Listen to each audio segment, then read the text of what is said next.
Jesus. Amém e amém. Amém. Então, a Má me comentou que vocês tinham acabado de estudar sobre juízes, né? E aí, então, eu, né, comecei a ler, a pensar, e o Senhor estava ministrando no meu coração. Ela tinha falado sobre os povos, né, que lutaram contra os israelitas nessa época. E Juízes, ele abrange mais ou menos de 1250 a 1030 a.C., dá mais ou menos 410 anos aí, aonde foram 14 juízes, né, em Israel, começando por Otiniel, terminando por Samuel, porque em seguida o povo queria um rei, né, e aí o Senhor deu um rei porque o povo quis, não foi um rei porque que o Senhor escolheu, mas era um rei como o povo queria, que foi Saul. E aí, nesse tempo, eles lutaram contra alguns povos, né? Foram 5 povos, especificamente, nesse tempo de Juízes, onde houve um embate, um conflito, né, real, direto, que foram os cananeus, os midianitas, os filisteus, os amonitas e os moabitas. E aí, assim, da onde vieram esses povos, né? É algo que as pessoas têm muita dúvida na Bíblia. Eu, pelo menos, depois que eu já tinha lido a Bíblia algumas vezes, assim, né? Gênesis, tudo, foi que eu fui começar a entender quando falava sobre algum povo. Eu falava assim, nossa, mas quem é esses mesmo? Apareceram da onde? Porque são tantos povos, né? E aí a gente fica meio perdida. Há uns anos atrás, eu fiz um estudo sobre a tabela das nações. Eu não sei se alguém já fez. No Google, quando você digita a tabela das nações, aparece, tipo, da onde veio todo mundo, sabe? Tipo, o Brasil, de onde veio, a Europa. É super legal. E aí, na verdade, ela se baseia em Gênesis 10:1, que fala sobre os descendentes de Noé. E aí, baseado no que está escrito em Gênesis, eles foram juntando todas as outras coisas que estão escritas na Bíblia, né, até o final, mas principalmente o Antigo Testamento. E aí chegaram nessa tabela das nações. Então é muito legal, porque você consegue ver o esqueminha. Então é bem legal. Tem vários teólogos, né, que fazem essa tabela e dá para entender melhor. E aí, por que eu estou falando da tabela? Porque quando a gente fala de cananeu, né, que a gente fica pensando, mas quem são os cananeus? E aí é muito abrangente, né, porque na Bíblia fala muito sobre os cananeus. E aí a gente precisa entender que quando houve o dilúvio, né, e o Senhor deu um restart, né, nas nações, a gente vê Noé com 3 filhos, né, com Cã, Sem e Jefete. Sem era o mais velho, era o primogênito. Então depois vem Cã e Jefete. E aí, quando acontece tudo aquilo dele ficar, né, ele beber da vinha, e aí o Cã meio que zoar o pai, né, falando que o pai estava bêbado, estava pelado, e aí ele vai lá e amaldiçoa, o Noé amaldiçoa. O Noé, ele não amaldiçoa Cã, o Noé amaldiçoa Canaã, quando vocês forem em Gênesis. Então, o que acontece? É muito curioso isso, porque aqui a gente entra até na questão de maldições hereditárias, aonde, tipo, ele não amaldiçoou o filho dele, mas ele já amaldiçoou o neto. É como quem diz assim, estou amaldiçoando as gerações. E aí, é curioso porque daí Canaã é que gera o maior número de descendentes, e não os outros filhos de Cã. Porque quem são os filhos de Cã, para a gente conseguir dar uma, né, rápida, porque é bastante coisa, né, são bastante nações. Então, Cã tem 4 filhos. Ele tem Canaã, ele tem Cuxi, Mitzrã e Put. São 4 filhos. Canaã dá origem aos cananeus, que é o que a gente vai falar hoje, que é um dos povos que luta, né, em Juízes. Cuxi dá origem a Nimrod, que faz a Torre de Babel, que Nimrod é quem funda Nínive, que é a cidade do Jonas, né, que depois vira o que? A Babilônia. Então, a gente tem essa área que gera isso. O que gera hoje? Isso sul do Egito, Sudão, Etiópia, essa área. Mitzrayim gera o que? A faixa de Gaza, os filisteus. E depois Canaã, ele tem um monte de filho. E aí tem Sidom, que é uma cidade, né, que aparece bastante na Bíblia. Et é um dos filhos que gera o quê? Os hititas, que daí até Esaú casa com as hititas, que são duas hititas, né, que aparece também falando. Aí depois tem o Sim, que gera os Sineus, aí tem Girgash, que gera os Girgazeus, aí tem Jebus, que gera os Jebuseus. Jebuseus dá origem a Jerusalém, por isso Jebuseus, Jerusalém, né, que é a cidade de Davi. Depois Amori, que é os amorreus, que aparece também na Bíblia. Então, tipo, a gente vê que de Cã gera toda essa descendência. A gente tem os filisteus com Mitzrayim, a gente tem com Cuxi os a Torre de Babel, né, o Nimrod ali, e depois a gente tem com Canaã toda essa galera, os hititas, os jebuseus, toda essa galera. Então é essa galera que luta com eles, esses cananeus, todos esses descendentes. Aí a gente tem os filisteus, que nem eu falei, que vem de Mitzrayim, os filisteus, que na verdade o filho de Mitzrayim chama Casluim, e é ele que gera os filisteus.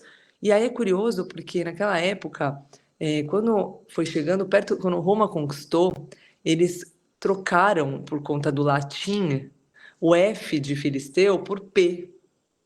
E aí esse P, eles falavam, virava tipo, como se fosse tipo um palisteu, eles falavam. Eles não falavam que eles falavam o I virava A. E isso virou Palestina depois. Então, na verdade, Palestina é decorrente dos filisteus, da Filístia que virou Palestina. Entendeu? Então, assim, tudo, né, tem uma explicação, né? E aí, Gerar, que era a principal cidade de Gaza, ela existe até hoje, que chama Tel Albi Ureiha, que até que eu escrevi, que ela é difícil, eu escrevi em árabe. Então, a cidade existe até hoje. Gerar é super falada, né? Que era a principal cidade de Gaza dos filisteus.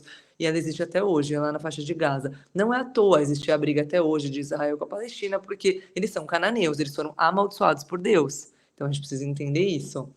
E aí, o outro povo que aparece são os midianitas também. Só que os midianitas, eles não têm nada a ver com esses descendentes de Cã. Eles são descendentes de Sem. Por quê? Quem são esses midianitas que aparecem bastante? Até na época de Moisés, Moisés casa, né, com a Séfora, que ela era a midianita, né? Ou Zípora, depende da tradução, que ela era midianita.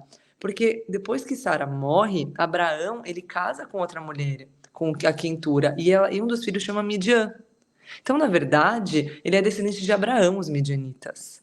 Só que como não é do filho prometido, começa a dar uma briga entre eles, porque o Zaque, filho de Sara, a segunda mulher de Abraão, Quentura, teve mais 5 filhos, e esses midianitas começam a brigar com os israelitas. Então, na verdade, naquela época de Moisés, eles não brigavam, tanto que quando Moisés fugiu, que ele matou o egípcio, foi eles que acolheram ele, né? Ele chamava Jetro, né, na época, o ancião, que era o pai da Zípora, e acolheu ele. Não sei se vocês já viram essa parte da história, então ele acolhe ele, e aí ele fica morando lá, porque naquela época eles ainda se consideravam meio-irmãos, eles acreditavam num único Deus. Só que passou o tempo e chegou nessa fase de juízo, eles começaram a brigar. E aí já não tinha, porque todo mundo foi virando idólatra, né? E quando você pede a referência do Deus único, aí tudo começa a bagunçar. Então, eles começaram a virar idólatras de outras coisas, os israelitas também, e aí eles começaram a brigar entre si. E aí, os dois últimos povos que aparecem em Juízes é o povo Amonita e Moabita. E aí é bem curioso, porque assim, a gente consegue entender essas questões das maldições hereditárias. Por quê? Porque, primeiro que Canaã, até hoje, né, todos esses povos, eles foram amaldiçoados e até hoje eles não conseguem, né, se dar bem com o povo de Israel. Por quê? Porque ninguém quebrou a maldição. Então a maldição persiste até que alguém quebre essa maldição. Na Bíblia fala sobre até a quarta maldição nos 10 mandamentos e até a 10ª maldição em Levíticos e Deuteronômio, dependendo da situação. Então a gente sabe que se a gente não quebra, ela persiste, né, as gerações. E aqui é o caso dos amonitas e moabitas. Porque quem são amonitas e moabitas? São os descendentes das filhas de Ló, que tiveram aquela relação com o pai dentro da caverna. E aí, né, a mais velha tem Moabe, que gera os moabitas, e a mais nova tem Ben-Nami, que gera os amonitas. E aí é curioso porque em Deuteronômio 23:2, eu queria até ler, que eu marquei aqui, Deuteronômio 23:2.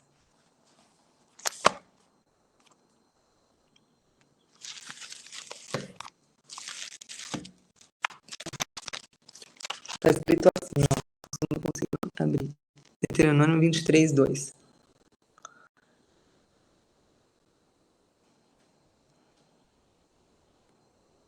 Nenhum bastardo entrará na Assembleia do Senhor, nem ainda a sua 10ª geração entrará nela. Nenhum amonita ou moabita entrará na Assembleia do Senhor, nem ainda a sua 10ª geração entrará na Assembleia do Senhor, eternamente.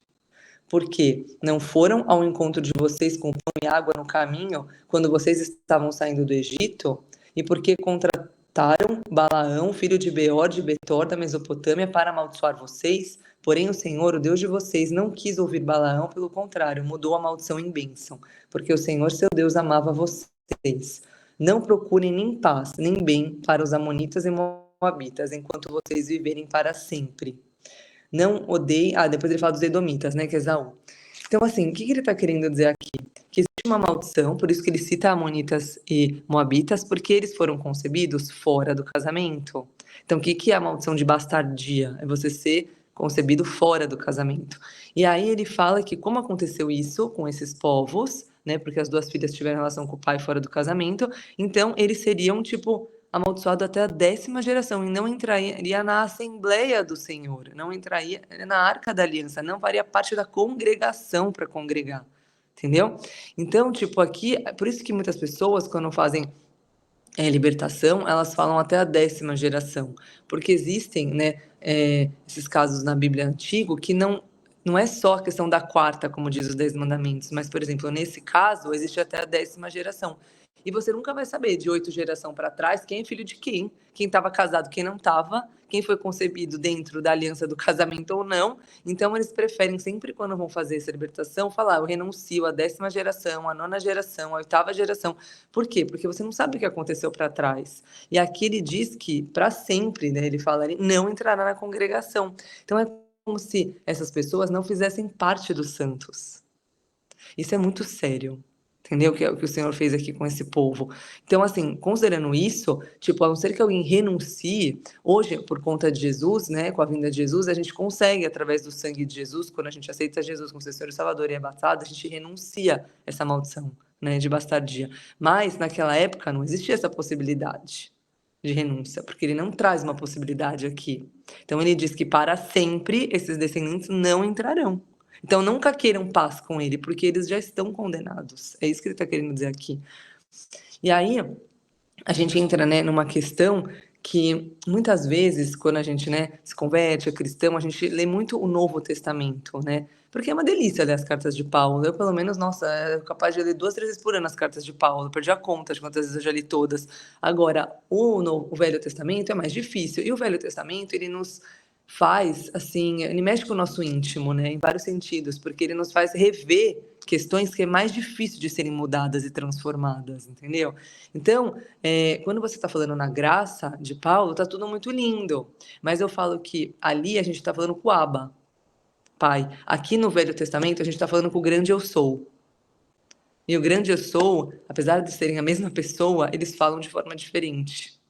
Entendeu? Então, assim, aquele Abba, Pai querido, que tem a graça e tem a misericórdia, ele também é fogo consumidor e justiça.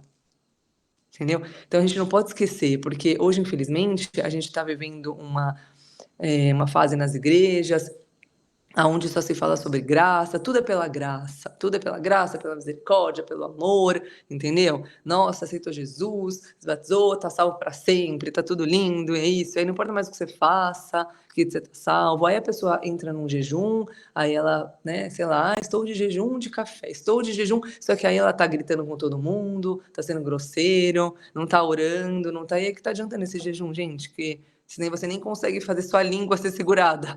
Não tá adiantando de nada, entendeu? Então, a transformação, ela precisa existir verdadeiramente, sabe? E quando a gente lê o Velho Testamento, ele mexe com questões que você fala, opa, porque aqui realmente fala de tudo que, todas as leis, né, que o Senhor criou. Então, a gente não pode esquecer delas e passar a falar só do Espírito, porque o Espírito, uma hora, ele vai te cobrar as leis. Isso é inevitável.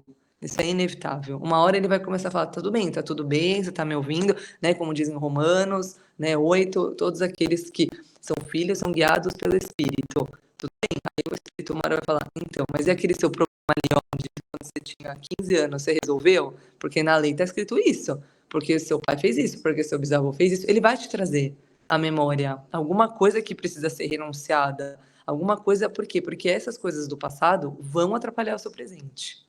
Elas vão atrapalhar. É inevitável, inevitável. Então aqui, essa maldição de bastardia, ela mostra isso pra gente, que se o Senhor disse que são 10 gerações, a gente precisa ter isso muito claro, porque ela é extremamente comum de se repetir.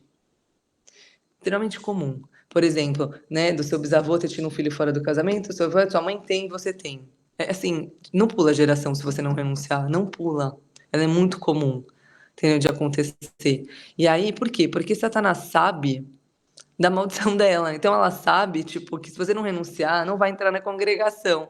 Se você não se converter, não vai acontecer. Então ele já sabe disso. Então ele pega esse tipo de coisa e, por exemplo, né, sobre a questão muitas vezes da gente não perdoar, né, que é outra questão que Satanás bate muito na tecla. Porque está escrito, Jesus disse, né, que se vocês não perdoarem aqui no céu, vocês não serão perdoados. Então é um pecado que não tem perdão no céu. Você pode ter feito tudo certinho. Se você não perdoa alguém, lá você vai falar, ó, tá aqui, ó. Você não perdoou, não será perdoado. Então, assim, ele sabe o que vai te fazer não ir pro céu. Então é nisso que ele vai bater na tecla, sabe, o tempo todo. Então a gente precisa aprender a reconhecer com os erros, né, que a gente vê na Bíblia, e todos esses povos que por algum motivo não herdaram o reino, né, não herdaram e não herdarão, porque muitos deles sumiram na história. Quem são os amonitas e os moabitas hoje? X. Quem são? Eles morreram na história, entendeu? Por quê? Porque Deus deu uma sentença para eles. Como, né, a gente falou uma capacitação dos edomitas, né, que são os descendentes de Esaú. Quem são? Ninguém sabe, entendeu? Porque não adianta, sabe? Ele não perdoou verdadeiramente o irmão, ficou aquilo, eles continuaram, sabe, brigando pelo resto da história, entendeu? Pronto, não houve perdão de Esaú verdadeiro, né, para Jacó. Então não aceitou que ele não era mais o primogênito. Então pronto, tipo, ele foi condenado depois. Né? Tipo, pega os filisteus, olha a Palestina hoje, olha como está a situação de Gaza, o caos, todo mundo passando fome. Então, assim, não adianta, sabe? A Síria, né? A gente fala da Assíria, né? Na época também. A Síria chegou a ser um povo super, super, assim, um dos mais ricos antes da Babilônia, né? E aí, tanto que o Reino do Norte é destruído pela Síria, né? Judá é destruído por Nabucodonosor pela Babilônia. E aí você pega a Síria, a mesma coisa, virou o quê? A Síria. Olha o caos da Síria, todo mundo passando fome, não tem nada lá. Nada. Deus condenou o povo. Então, assim, tudo que a gente vê hoje porque foi dada uma sentença pelo Senhor, porque ele diz: a mim cabe a ira e a mim cabe a vingança. Ele fala isso muito claro, entendeu? E aí você vai virar e falar assim: nossa, mas Deus é um Deus vingativo. Não, não é que ele é vingativo, é porque cabe ao mundo espiritual resolver. E não a nós, que somos um mundo natural. Nós temos que obedecer ao Senhor. Então, quando ele diz perdoa, perdoa. Agora, o que vai acontecer com uma determinada pessoa que às vezes fez muito mal para você é a justiça de Deus, não é a sua. É isso que ele está querendo dizer. Que entre o mundo espiritual, entre as potestades, os principados, é ele que resolve. Porque a sua luta, sabe, não é para você ficar aqui lutando contra carne e sangue. Sabe, as lutas são feitas na parte na área celestial, entendeu? Então não é para você fazer aqui, você tem que o quê? Obedecer. Aqui você ganhou a chave do reino. Aqui você tem que ligar e desligar na terra. Então Jesus disse a Pedro que daria a chave do reino para nós, né? Então aqui você pode o quê? Ligar e desligar na terra.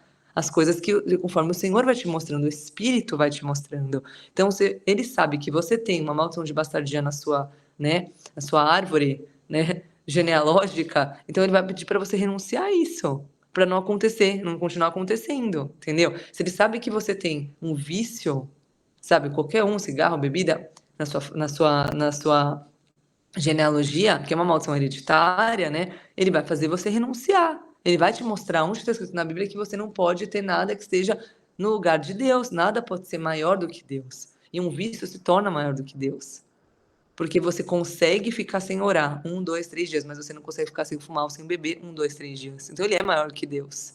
Então nada, Deus nunca vai dividir a sua glória. Então nada pode ser maior do que ele. Então ele vai te mostrando aquilo que é maior. Até um jogo de videogame é maior, né? A gente sabe disso, sabe? Pode ser maior. Até um vício em consumo pode ser maior. E é curioso essa história do consumo, porque eu tô vendo, por conta da internet, do Instagram, né? A gente sabe como todo mundo, a vida é perfeita na internet e no Instagram.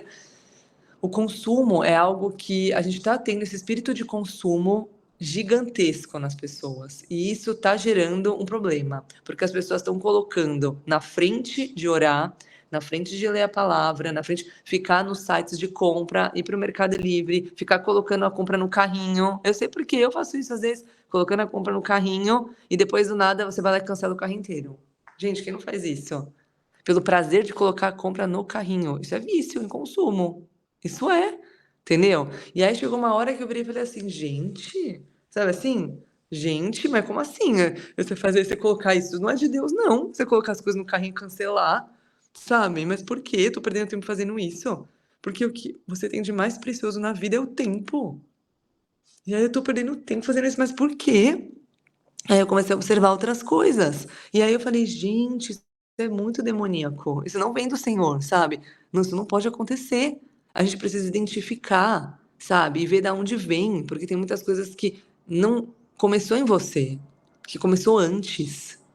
Então a gente precisa pegar tudo isso e falar aonde isso começou, aonde é a raiz do problema, sabe assim? E aí você começar a renunciar. Se é sua mãe que também faz isso, se é sua avó que também fazia isso, e você tem que quebrar isso no nome de Jesus. Fala, eu renuncio essa maldição do vício, eu renuncio essa maldição, esse espírito de consumo, eu renuncio esse espírito de mentira, se é mentira, né? Eu renuncio essa maldição de bastardia, sabe? Eu renuncio, e você precisa ter isso, porque o não renunciar a essas maldições hereditárias fazem com que aconteça exatamente o que aconteceu com esse povo. Todos esses cananeus não renunciaram quando isso aconteceu lá com Noé, há tantos anos atrás. E olha o que aconteceu com toda uma geração, da geração, da geração. Olha o que aconteceu. A mesma coisa, a gente fala dos filisteus, a mesma coisa, os amonitas e moabitas. Ninguém, sabe, teve discernimento espiritual para chegar e falar assim: poxa, mas se eles são, né? A gente já viu tantos milagres que aconteceram com esse povo. E assim, né? é, Lá não era qualquer milagre, né? Naquela época, né? Era o dom, assim, de coisas sobrenaturais com relação principalmente à parte da natureza, né?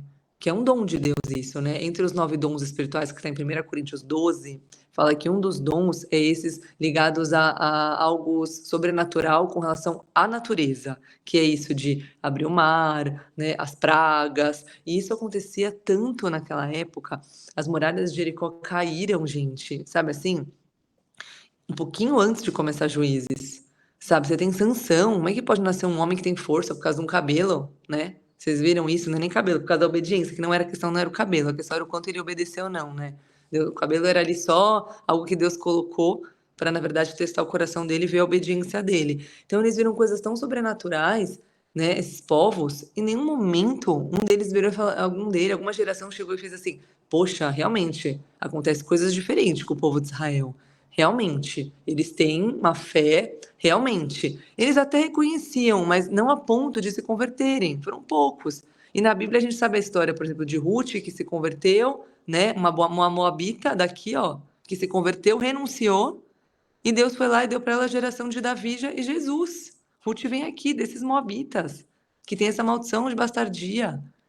Então, assim, tipo, ela poderia muito bem, quando o marido dela morreu, ter voltado para o povo dela e talvez ter sido uma viúva que nunca tivesse tido um filho. Mas não, ela renunciou e falou: agora o meu Deus falou para Noemi, será o seu Deus. Então a gente precisa entender isso, que quando você renuncia, você entende, você diz que o Senhor dos Exércitos é o seu Deus, hoje você diz que Jesus é o seu Senhor e Salvador, sabe, você renuncia a isso. Você precisa renunciar a isso, e aí a sua vida é transformada, sabe? Então a gente precisa hoje, naquela época, eles tinham não que aceitar Jesus, mas eles tinham que reconhecer que aquele Deus, como o Ruth fez, era um Deus único. E não ter idolatria para nenhum outro Deus. E hoje a gente tem que reconhecer Jesus como Senhor e Salvador para poder chegar ao Pai. E também tirar todas as nossas idolatrias. Porque Deus não aceita idolatria. É um pecado que ele não aceita, entendeu? Não que ele aceite outro, mas é um pecado para Deus, assim, é muito grave, porque, né, diz na palavra que ele é um Deus zeloso, e zeloso é ciúmes, né? Então, assim, ele tem ciúmes de nós, sabe? Então, verdadeiramente, ele não aceita que você fale que algo, né, fez alguma coisa, sendo que foi Deus que fez, que foi uma coincidência, sendo que foi Deus que fez, que foi um universo, sendo que foi Deus que fez, né? Que foi o acaso, sabe? Quer ver Deus ficar assim muito brava quando ouve esse tipo de coisa, sabe? Às vezes quando eu vou, hoje em dia, né, nos casamentos, assim, de pessoas que não são, né, cristãs, tá muito comum fazer um cerimonialismo, né? Assim, quando não vem nem pastor, nem padre, né, no caso das igrejas católicas, vem um cerimonialista. Eu fui em alguns casamentos ano passado, e retrasado, que eram cerimonialistas. Pode ser mulher ou homem, tem muita mulher cerimonialista. E aí, assim, era uma pessoa que, assim, sei lá, ela acredita em Deus, mas não sei. E hoje tá meio na moda isso, né? Tipo, uma coisa meio agnóstica, acredita, mas não sei. E aí o outro também não sabe, aí acha bonito fazer uma cerimônia, né? Uma pessoa falar, tal. Parece uma formatura, sabe? E aí eles falam, porque as estrelas, sabe? Eu já vi tantos discursos assim, porque as estrelas fizeram, porque o acaso, o universo conspirou. Tá na moda falar algo assim, né? As energias, as pessoas estão tão místicas ultimamente, né? Parece que a gente tá vivendo nessa época daqui. Porque isso, é isso, é isso. E aí o Senhor só fica assim, meu Deus, tipo, sabe assim, eu senti no coração de Deus entristecido, sabe? E ao mesmo tempo, a ira do Senhor, sabe? Tipo, como assim eles estão falando que é o universo? Como assim as estrelas? Eu criei as estrelas, sabe? Eu fiz sabe, o vento e o mar me obedecer. Então a gente precisa ter, né, isso nos nossos corações. Ali eles viam o mar abrir, eles viam as pragas, eles viam as muralhas, eles viam a lua parar com Josué. Gente, imagina o que não falaram quando o sol parou, sabe assim? O sol parou na terra. E aí, imagina o que não ficou comentando, imagina que as pessoas não comentavam sobre esse povo, as coisas que acontecia. E mesmo assim, eles não se converteram. E as poucas histórias de quem se converteu tá na Bíblia, né? Como a prostituta Raabe também tá na Bíblia, falando. Então, assim, aí você fala, gente, não é tanta gente assim, né? Porque senão acho que teria mais histórias, né, escritas. E não tem, não são tantos assim que tiveram isso. E os que tiveram, Deus honrou. Aqueles que se converteram, Deus honrou, porque Ele é um Deus fiel, que honra aqueles que o honram. Então a gente precisa, né, ter isso muito claro, que nos dias de hoje a gente vem dessa descendência. A gente não sabe, né, se a gente está nessa descendência que Deus amaldiçoou no passado, a não ser que você tenha certeza que você é israelita e que você é judeu, que você não foi a que foi amaldiçoada. Por quê? É muito curioso, mas nas cartas de Paulo, ele diz que, apesar dos judeus não terem reconhecido Jesus como seu Senhor e Salvador, que Deus não é homem para mentir. E que eles não estão amaldiçoados. E que eles são nação bendita. Porque ele não volta atrás no que ele fala. Entendeu? Então é muito curioso isso, né? Então, a gente vê que Deus sempre se mantém na sua palavra. Sempre. Então, assim, a não ser que você saiba que você tem essa descendência, né, de Sem, por isso também a palavra, né, semita, que se fala muito, né, semitismo, é porque é o descendente de Sem, né, a gente ouve muito essa palavra hoje. E aí, se você tem essa descendência, que acreditava no Deus único, quem são eles hoje, os descendentes de Sem, de Noé? É Israel, Turquia e Jordânia. A maioria moram nesse local. Podem ser judeus, podem ser cristãos ou podem ser muçulmanos também hoje, né? Não dá para saber. Então, tudo misturado ali. Quem são, né? O Cã, aquele que a gente falou, os cananeus, Cush, que a gente falou, Mitzrayim, Filisteu e Put. Put, quem são os Put, né, os descendentes de Put hoje? É a Líbia, que existe até hoje, é um país grande, Líbia, né, que está ali no Oriente Médio. Então, assim, você vê que tudo está na Bíblia. Eles existem até hoje. E aí, Jafé, né, que seria o filho mais novo, ele teve um monte de filho, um monte de filhos. Tipo, tem os nomes aqui, mas assim, tipo, Gomer e Magog, que todo mundo fala, né, por conta da profecia de Ezequiel. Meseque, Tiras, Tubal, Jafá, um monte de gente. Mas quem são eles? Eles são Europa, África, Rússia. Por consequência de Europa, África e Rússia, a gente vai para Brasil e Estados Unidos, por conta da colonização. Isso, tem ali. Então, por conta da colonização, a gente vê que esses descendentes de Jafé, como são os europeus, eles colonizaram, né, os Estados Unidos, na Inglaterra, colonizou os Estados Unidos, e o Brasil, que Portugal colonizou. Então, provavelmente, se você é descendente de europeu, né, italiano, português, aí, alemão, você é dessa descendência de Jafé, desse filho. Muito provável.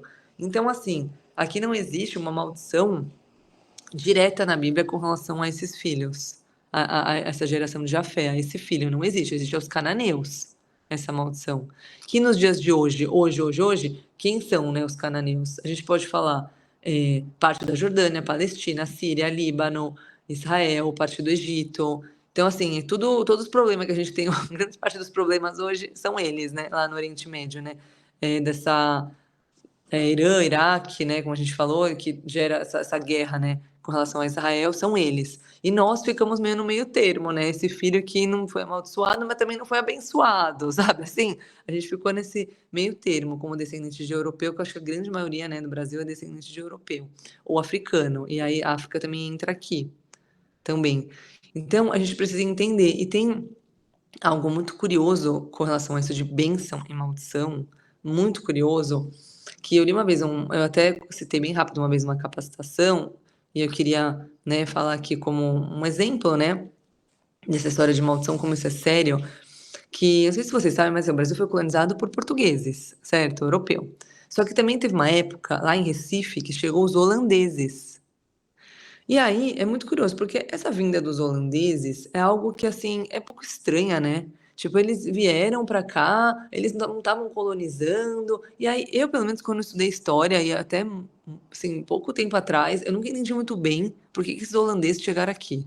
Eu lembro que na época tinha passeio, né? Tipo, pra Ouro Preto, né? Na época a gente fazia da escola. Eles falavam muito sobre essa história, né, da vinda dos holandeses. Quando eu fui para Recife, duas vezes também, você vê que lá tem um pessoal assim de olho claro, né? Assim, tipo, hoje uma mistura, né, de negro com brasileiro, e aí, tipo, mas todos de um olho verde, assim, super bonito, e aí você fala, nossa, mas por quê, né? Esse povo veio, fez o que aqui, esses holandeses aqui, afinal?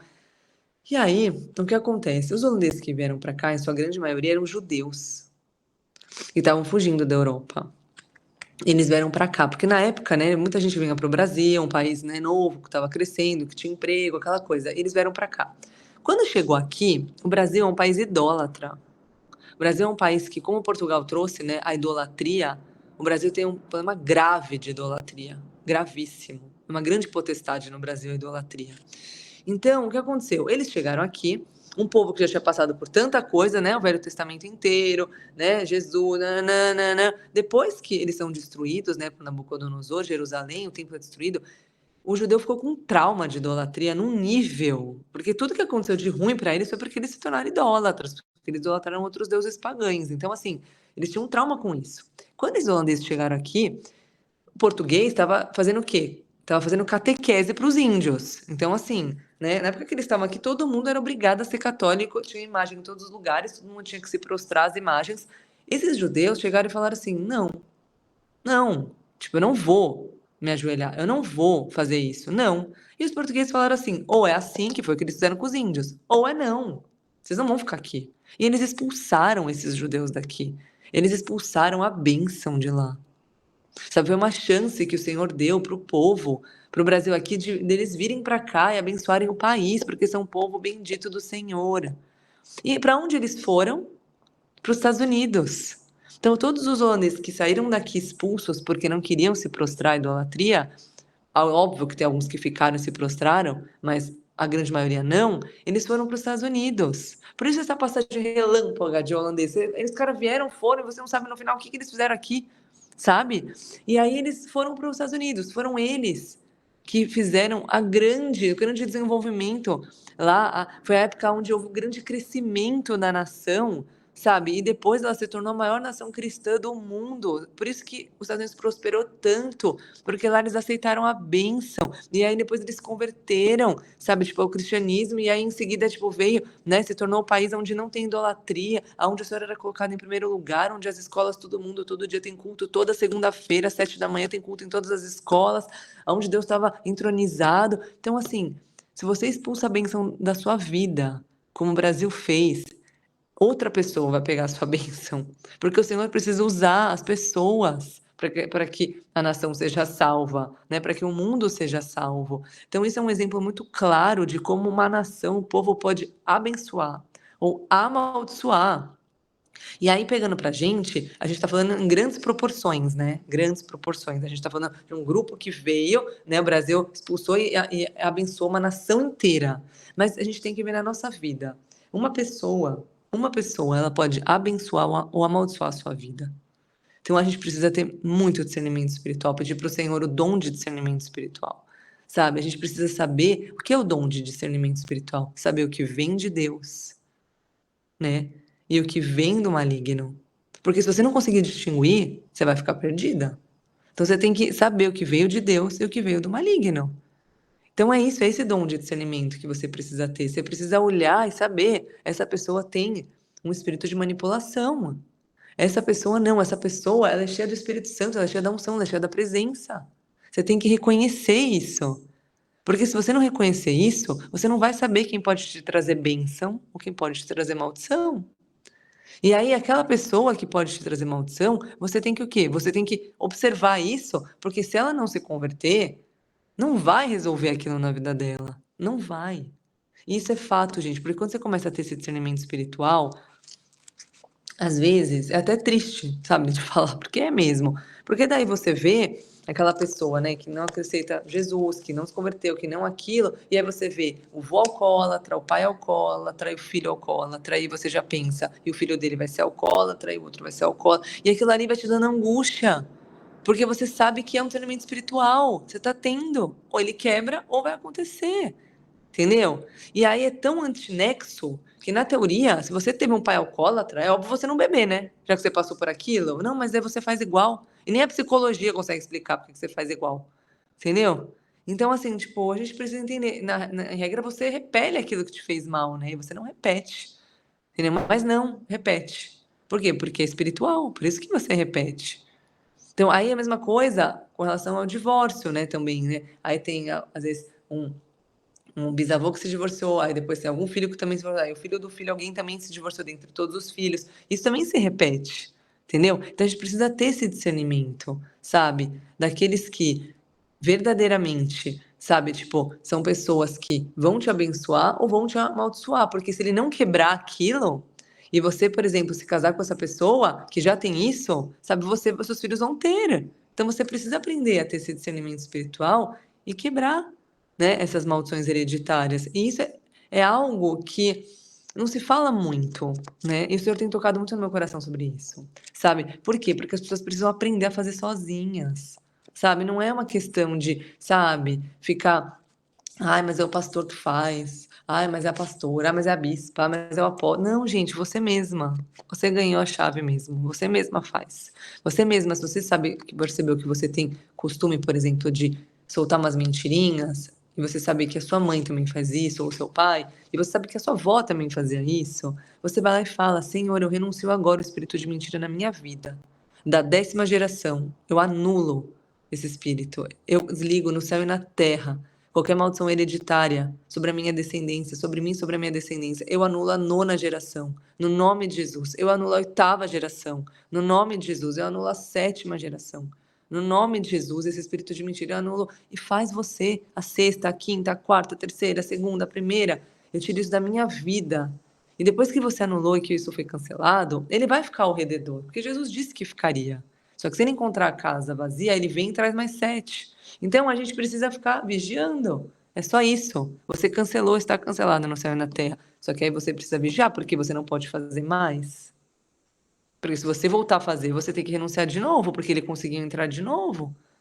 Entendeu? Por quê? Ah, mas por quê? Eu já não renunciei, já não está resolvido, mas quer dizer que esse povo, poxa, foi amaldiçoado, mas eles já não renunciaram, mas já não está resolvido? Está resolvido. Só que Satanás, o mundo das trevas, é organizado. Se ele sabe que é algo que habitou em você por muito tempo, ele sabe que virou um costume. Então ele vai lá para fazer de novo. Não é porque você não está liberto, é porque simplesmente assim, ele precisa ficar te atazanando. Então assim, ele precisa fazer você pecar, entendeu? Então assim, ele tem todo o tempo do mundo e a paciência para isso. É muita paciência, entendeu? Então assim, ele vai ficar lá, não tem o que fazer mesmo. O que ele tem para fazer, gente? A não ser ficar fazendo isso. Ele não tem nada para fazer, então ele vai falar, pô, vamos lá, você, hein? Você ali, você aqui, aquela lá, sabe? Aquela mente cola nela, fica lá colado nela eternamente, sabe? Ele não tem o que fazer, gente. Ele não tem, ele vai ficar lá colado em você, entendeu? E aí, isso com relação às suas maldições hereditárias, mas ele trabalha assim até com relação a coisas que nem são pecados que você já alguma vez fez na vida ou você tem esse costume, entendeu? Mas ele migra e ele também faz isso. Então, às vezes, por exemplo, como eu estava falando do consumo, aí você vai lá e vai tomar um café com uma pessoa que é super consumista, só fala de comprar. Comprar, comprar, comprar, comprar, comprar, comprar, comprar. Você sai de lá o quê? Querendo comprar. Ah, gente, você não vai, duvido que você não saia de lá querendo comprar. Se você não tiver, sabe, espiritualidade, sabe, tiver centrada, tiver, por quê? Porque ele já migrou, ele tá indo com você para casa, porque ele fez você voltar naquela conversa, e aí ele migra, aí ele vai andando com você junto e fala assim, vai que essa daí eu também consigo. Ele já chama outro junto, ó, e fica nessa, porque eu fico nessa, porque elas ouviram a mesma conversa, então eu vou conseguir influenciar. E assim é também, por exemplo, com relação à traição. Se você senta numa roda onde mulher só fala que trai marido, você começa a ter vontade do quê? Trair o seu marido. Entendeu? Isso eu tô falando o quê? Quem não tem discernimento, tá? Quem não tá com os pés fincados na rocha. E eu vou falar uma frase, já me falou ontem, com um sonho que eu tive. Ele fez assim pra mim. A gente tá numa fase onde, assim, sabe em Apocalipse, quando tá escrito assim, caiu a Babilônia?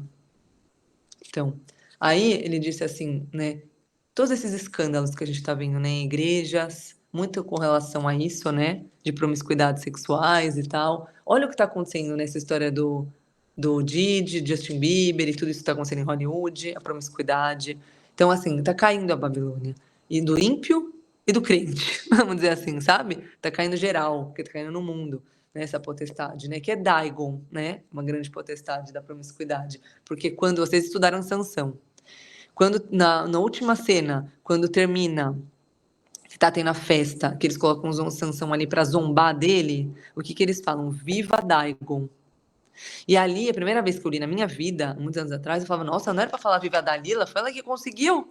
Sabe, tipo assim, quando eu li a primeira vez, né? E aí, eu falo, não, mas o que tá sobre Dalila? Né? A sensualidade, a promiscuidade, essa manipulação que ela conseguiu e ele se apaixonou e tal, era Daigon. Então a faixa de Gaza, que é hoje a Palestina, que era onde ele andava, o Sansão, ele tinha relacionamento com outras prostitutas antes de ficar com a Dalila. Então ele tinha espírito de prostituição.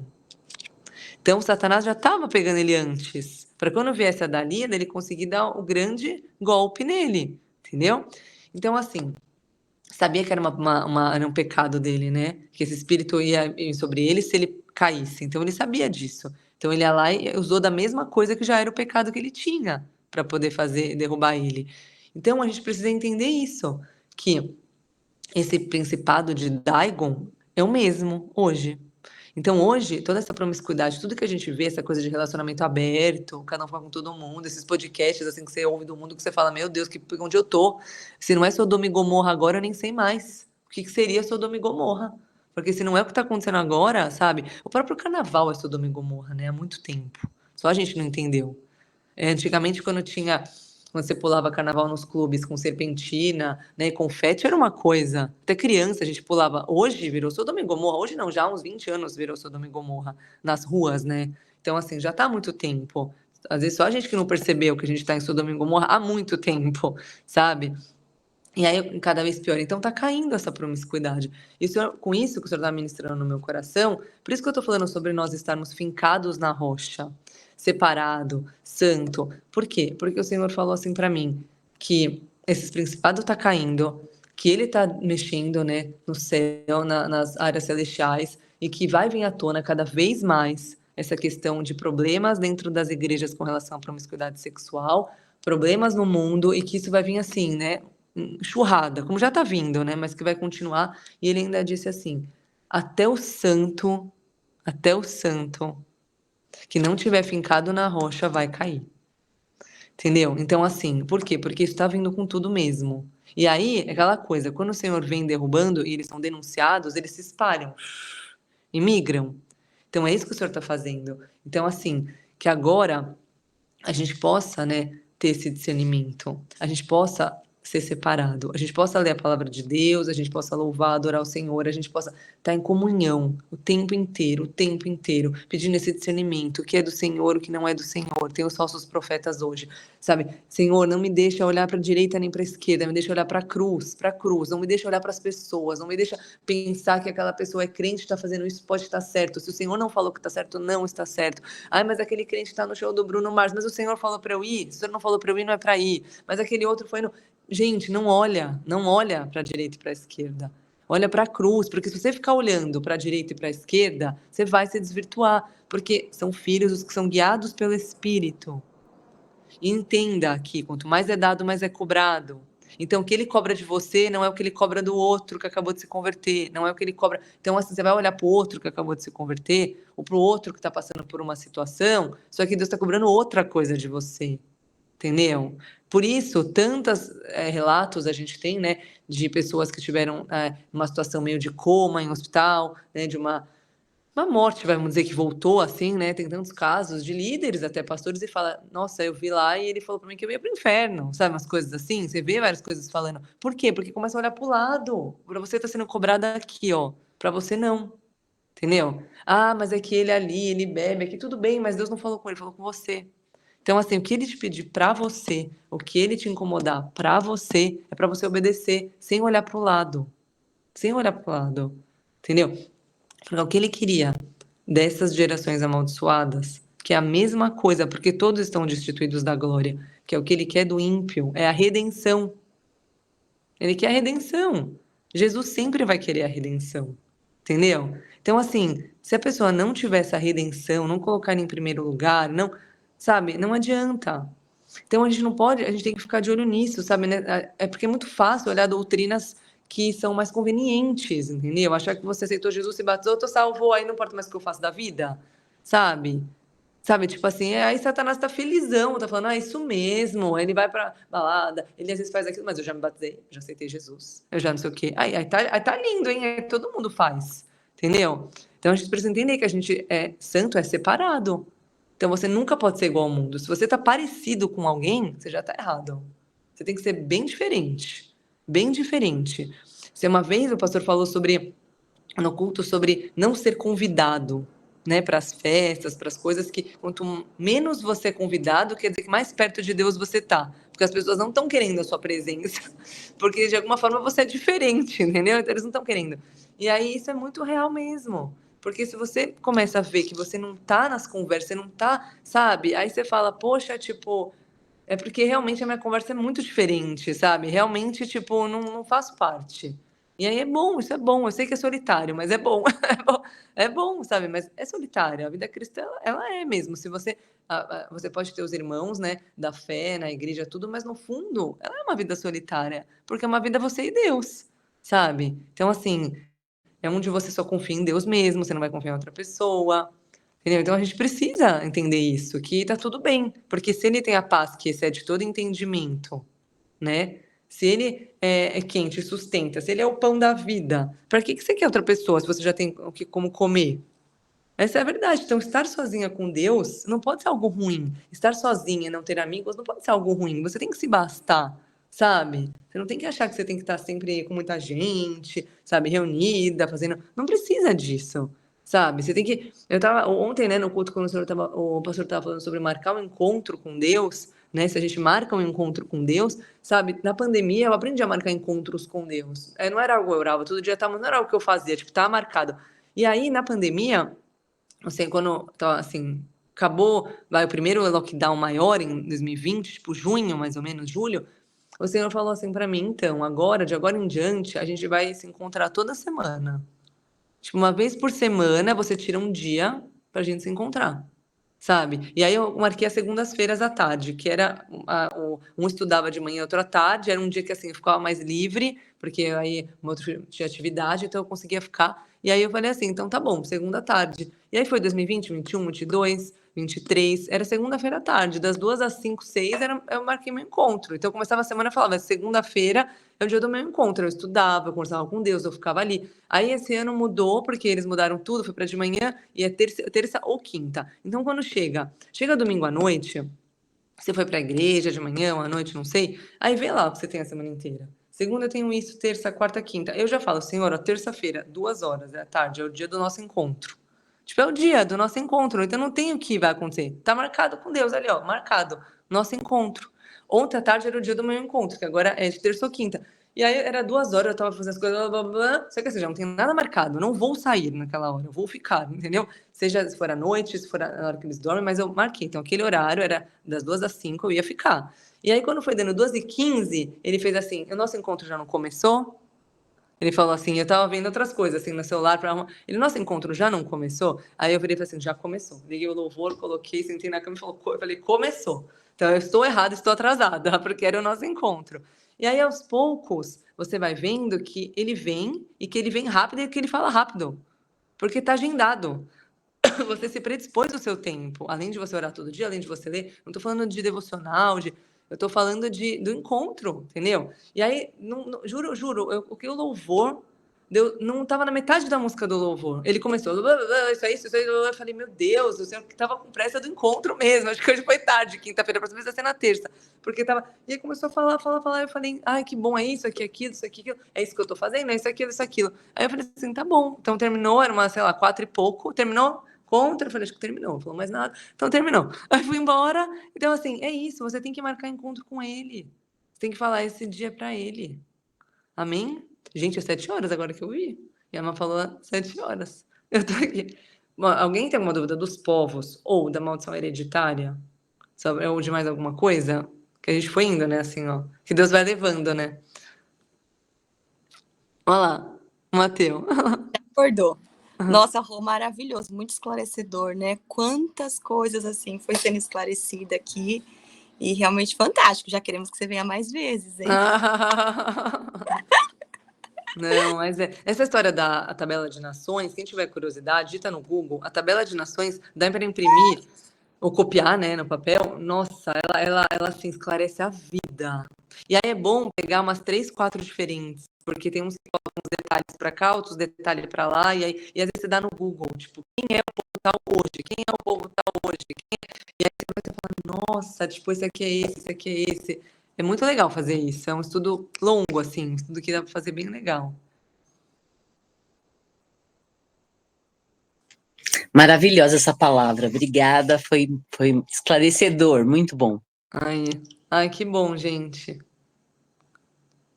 Qualquer coisa vocês perguntem, depois vocês mandam. Uma coisa que você falou, né, aqui também, que assim, a gente, essa coisa de ler só o Novo Testamento, e aí as pessoas ficam muito nesse Deus só da graça, né? Eu lembro que quando eu comecei a ler o Antigo Testamento, calma, bebê, e aí eu comecei a verdadeiramente entender as coisas, porque quando você lê só o Novo, é muito raso, fica muito raso. Você lê, o versículo é lindo e tal, mas fica uma coisa assim, rasa, né? E aí você tem que ler o Antigo para entender. E, enfim, foi muito maravilhoso. Depois eu vou até rever aí para eu anotar umas coisas que o Matheus acordou. Eu não consegui anotar, queria anotar umas coisinhas. Mas obrigada de hoje, viu? Muito bom. Imagina, gente. Ai, obrigada a vocês pelo convite, né? Espero que todo mundo tenha tirado todas as dúvidas aí, tenha aproveitado, tenha tido revelações de alguns que precisam ser cancelados, né? E renunciados. E ficar vigiando, continuar vigiando. Porque quando ele volta, você já logo cancela na mesma hora, porque você já percebe. Aí você já cancela na mesma hora de novo, já anula ele da sua vida. É como se fosse um contrato, sabe? É como o casamento é um contrato, né, hoje, né? Porque o mundo espiritual é leis. Então, assim, tipo, a maldição ela foi feita e ela precisa ser anulada e rasgada. Tipo, é um contrato. Então ele foi feito, ele precisa ser anulado. Entendeu? É isso. E quando você anula, você precisa abençoar ele depois. Então você fala, eu anulo o espírito de mentira e abençoo com verdade, com graça, com misericórdia. Em seguida, você já abençoa. Porque você tem que. É como um casamento. Você vai lá, faz um contrato anulando aquele casamento, e aí você fala que agora você está apta, né, para outro relacionamento. E isso com tudo. No mundo espiritual tudo funciona. Você ligando e desligando, né? Fazendo, cancelando e anulando. Então isso precisa ser verbalizado, né? Precisa ser falado. Amém? Amém. Obrigada, Roberta, pelo esse conhecimento. Muito bom, viu? Ai, amém. Depois, se você puder mandar essas tabelinhas aí pra gente, mas também você falou, né, para baixar no Google. É isso, dá pra. Ó, ela colocou aqui, a Má, tô vendo aqui. Gente, a Maiara é outro nível, né, de tecnologia. Aí, assim, ai, que eu sou muito ruim nisso. Então, mas é isso daí também que ela colocou, o 100 e todas as nacionalidades, ó, o CAN, é isso daí mesmo, ó, tá aqui, ó. E o Jefete, que é a nossa geração, para quem é europeu, né, que no Brasil é a maioria. Aí tá o Jafé ali. Mas é isso, essa daí mesmo. Às vezes eu gosto, no YouTube tem uns vídeos de aula sobre isso, sobre essa tabela de nações. Eles dão aula, tem teólogos que dão aula. É bem legal, gente, isso. É uma época que eu fiquei meio viciada nessa história de tabela de nações. Aí depois é que é difícil decorar muita coisa, né? Mas quando ela falou tanto que quando a Má falou de falar sobre os povos, eu falei, nossa, aquela é minha tabela. Eu achei ela aqui, fiquei tão feliz. Ela tá toda riscadinha que eu fiz ela bonitinha. Ai, meu Deus, ainda bem que ela tá aqui. Não. Ai, mas é. Muito bom, Roberta. Obrigado. Tenho aprendido muito com você, viu? Ai, obrigada, Fátima. Fátima, você também vem de manhã? Eu venho todas Meu as manhãs Deus. aqui, né, não, pessoal? É. Ai, gente, eu admiro essa coisa de manhã, eu não raciocino muito não, viu? Assim, um dia, dois, tudo bem, né? Mas todo dia a gente não... Nossa. Às vezes eu faço o ovo da Isabela de manhã que eu não sei nem o que eu tô colocando. Se tem sal, se tem molho tá aberto, o outro tá assim. Aí eu tava assim, nossa, o Ricardo aqui me acorda de manhã mais que eu sou complicada. Às vezes ele acorda, leva as crianças, sai. Uma vez por semana eu capoto o nível do tipo, eu não vejo nada. Eu não vi ninguém acordar, não vi nada acontecer. E quando eu olho, não tem ninguém em casa, tipo 8 horas. Aí eu falo, meu Deus, o que aconteceu? Tipo, uma vez por semana eu dou essa... É porque eu não durmo cedo, eu durmo muito tarde, sempre. Então, assim, ele não, ele dorme 10 horas, tá dormindo. Eu fico vendo as coisas, fico ainda, sabe, vendo televisão, aí começa a ver um podcast, aí fico vendo, sabe, assim, aí complica. Mas é isso. Ai, que bom, Fátima, que você tem aprendido. Ô, Roberta. Eu? Ah, Roberta, o que eu faço com você, né? Misericórdia, Senhor, que delícia. É. Eu sempre, né, que nem a Fátima, eu sempre aprendo e eu fico assim, estarrecida. Eu falei, Deus, eu não sei nada. Ah. Anos, olha a Roberta novinha, Senhor, o que que eu fiz? Ou o que que eu não fiz, né? Não, mas, ô, Mas é Cláudia, bênção, posso te falar Roberta, uma obrigada. coisa? Imagina, mas, Cláudia, posso te falar uma coisa? Quando eu entrei numa igreja a primeira vez, no primeiro culto de jovem, eu tinha uns 14, 13, 14 anos, aí ele começou a falar, eu não entendi uma palavra. Eu nunca vou esquecer, ele falou de Efésios Ai, 6, da armadura de Deus. Eu nunca vou esquecer dessa pregação, porque ele falou que a guerra era contra a potestade, eu nunca esqueci disso. Tinha 14 anos. E aí, eu falei, gente, eu não sei nada. E eu falava assim, mas o jeito que ele fala, tipo assim, era um jeito tão acusador, sabe, daquele líder jovem, era tão pesado. Eu saí daquela ali me achando a pior pessoa da face da terra, burra, porque eu não entendia nada, tipo, e tal. E aí, dali em diante, assim, tipo, o senhor falou assim: o dia que você tiver que falar para alguém, você não fala crentez, você fala português mesmo. Ele falou assim para mim: você não fala desse jeito, você fala mesmo. E não é para falar isso que ele tá falando, tá errado, ele fez assim para mim. E aí, daquele dia em diante, eu prometi que eu ia estudar, tipo, sabe, que eu ia falar de um jeito fácil, que eu não ia ficar, sabe assim? E ele sempre falou isso para mim. Daí, quando eu comecei os estudos em casa, ele fez assim para mim: não chama ninguém que é crente. Ninguém. Eu quero só ateu, eu quero só espírita, eu quero só católico, ninguém. Eu quero que você fala fácil. Ele sempre falou isso. E aí, tipo, então eu tenho isso muito assim, tipo, porque eu não gosto que fala muito crentez, sabe? Muito. Que, sabem, né? Vocês entenderam. Eu não falo, não gosto de falar muito desse jeito, porque eu acho que realmente é difícil de entender, sabe? E aí, então, isso me tocou tanto. Quantas vezes eu não entendia nada, era tanta pregação que eu saía sem entender nada, porque eu era muito nova. Com 14 anos eu fui ler o Apocalipse, eu falei, gente, eu não entendi uma palavra. Não entendi nada. Sabe, quando eu li Apocalipse com 14 anos, eu falei, quantas vezes eu vou ter que ler esse livro? Umas 15, pra eu conseguir entender alguma coisa. Sabe, aquilo ali me deixava tão angustiada, a gente é tão burra, sério mesmo. Que daí, tipo, eu comecei a falar, não, eu preciso ler isso, meu, preciso entender, não é possível. Por isso, é por isso, foi mais por uma sensação do tipo, e o diabo sempre falou pra mim, você nunca vai conseguir entender. Eu ouvia isso muito em alto em bom som. Porque eu sempre tive isso de ver as coisas, ouvir as coisas desde o primeiro dia que fui pra igreja. E aí ele falava muito isso: você nunca vai conseguir, você nunca vai conseguir entender. Não é pra você, você nunca vai conseguir. Tipo, você... E aí aquilo ali me deixava com uma raiva, que eu falava assim: eu vou conseguir. Eu vou conseguir. Então, em vez de fazer, né, trazer para um lado de eu parar e ficar, paralisada mesmo, né? Pelo medo, pela. Não, eu virei e falei assim: eu vou fazer.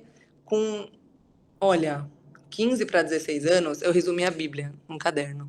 Eu li a Bíblia inteira, eu resumi a Bíblia no caderno, escrevendo. Eu tenho até hoje. E aí, depois daquele primeiro resumo, foi quando a minha vida fez assim, eu falei, nossa, agora dá para entender um pouco, hein? Agora a coisa deu uma... E aí foi indo, e eu fui resumindo, lendo a outra Bíblia, resumindo e resumindo. Lógico, tem muita coisa que ainda passa, sabe? Não vou dizer. Deuteronômio e Levítico são 2 livros que eu tenho... meio difícil, sabe? Assim, eu não gosto muito. O resto tudo, não, mas os dois... Mas é isso, sabe? Porque eu fiquei com essa coisa. É isso, sabe? Quando o diabo fala que não, é quando tem um propósito, você tem que falar que sim. É sempre isso, sabe? Porque ele sabe o propósito. Então, quando ele fala que não, então não é, sabe, muito assim, não, é realmente determinação, por ter ouvido muito não, entendeu? Então é isso. Por ter ouvido muito não na vida. Aí você fala assim, não, não, eu vou ler agora, não, eu vou. É isso. Amém, gente? Ah, que bênção, Roberta. Amém. Vai ter de novo, hein? Vai ter. Vai ter, gente. Esse horário das 6 da manhã vai ser o seu desafio.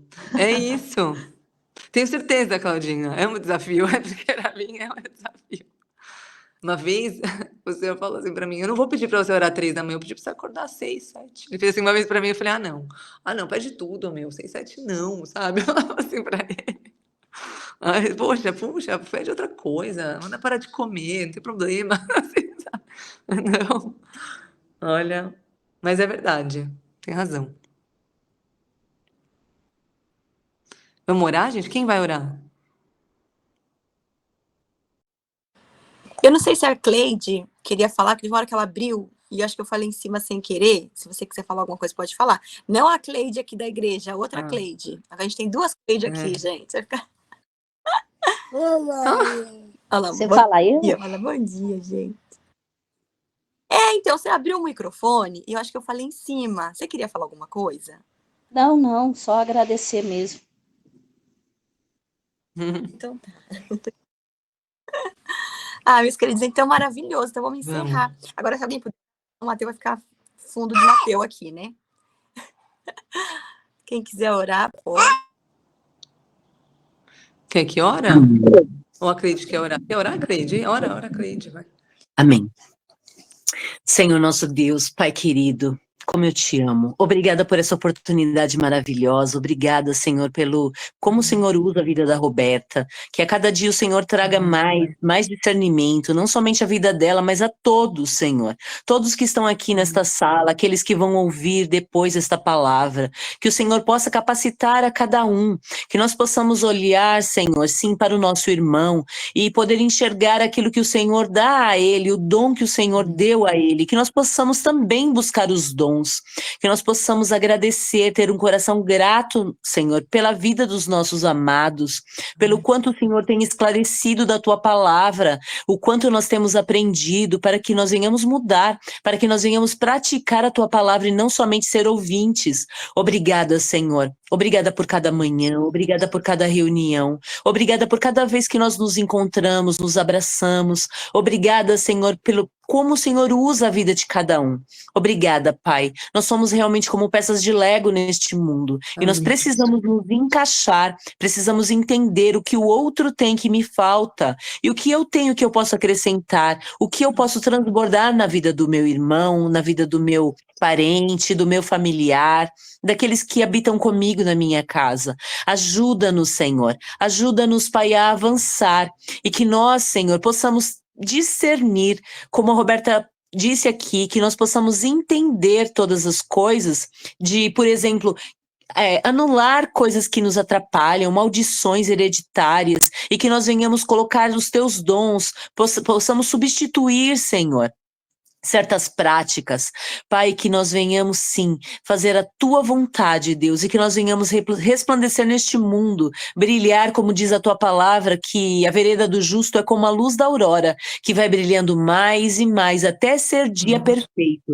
Que naquele dia nós venhamos ouvir da tua boca: vinde, benditos do meu Pai, e entrai para o gozo do teu Pai, para a alegria do teu Pai, para o descanso. Obrigada, Senhor, muito obrigada. Senhor, dê ordem aos seus anjos hoje para estar nos servindo, trazendo cura do corpo, da alma, do espírito, Senhor, para cada um aquilo que necessita. E obrigada, Pai, muito obrigada, Deus, por esta palavra. Fala mais aos nossos corações neste dia e dá-nos um final de semana abençoado. Amém, amém e amém. Obrigada novamente. Obrigada, Amém. Roberta. Ai, adorei, gente.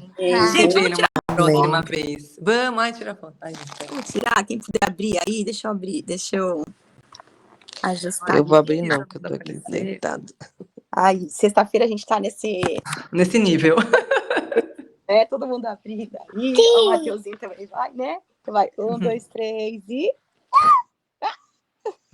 Foi, tirei, gente. Tirou? É. Tirei. Maravilhoso. Grande beijo, bom fim de Um beijo. semana. Bom fim de semana, gente. Para vocês Obrigada, também. bom fim de semana. Beijo. Tchau, tchau. Tchau.